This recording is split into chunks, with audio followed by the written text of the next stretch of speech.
Pasta. और pasta की recipe बहुत ही बढ़िया रेसिपी है, बस ध्यान रखना है बटर इसमें जैसे कूदा है। इसके बाद क्या कूदाएंगे आप? देखिए बटर को ऐसे कूदा जैसे हनुमान जी लंगम कूदे थे, ऐसे बटर कूदेगा इसमें। ठीक है, तो अब बटर को थोड़ा सा गलने दीजिए। ठीक। अब यहाँ पर जरूरी क्या होगी? पेशेंस। कैसा पेशेंस? जैसे सीता जी ने रखा था अशोक वाटिका में बैठ करके। डन। ऐसा पेशेंस बहुत जरूरी है दोस्तों। मतलब आप यहाँ सारा रेफरेंस पूरा मैरिज लेवल लगेगा। हाँ, सारा रेफरेंस रामायण से लिया जाएगा। और अब इसके बाद हम इंतज़ार करेंगे, ठीक है? जो कि हम नहीं कर सकते। और इंतज़ार कैसे करेंगे? जैसे राम जी इंतज़ार कर रहे थे हनुमान जी के वापस आने का, कि सीता जी की सुधि लेकर के या फिर उनकी इन्फॉर्मेशन लेकर के वो वापस आएंगे, तो हम लोग उसी तरह से इंतज़ार करेंगे।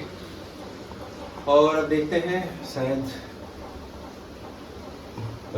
आपका ये काम हो चुका है। और इसी बीच दोस्तों इंतज़ार की घड़ियाँ खत्म हुई। अब इसमें हम कूदेगा प्याज। ठीक है, बिल्कुल। कैसे कूदेगा प्याज बताइए? कैसे तुलना करेंगे आप प्याज कूदने की? ओह माय गॉड, थोड़ा ओवर क्राउडिंग लग रही है, पॉपुलेशन डेंसिटी यहाँ पे ज़्यादा लग रही है, जैसे इंडिया की कंडीशन।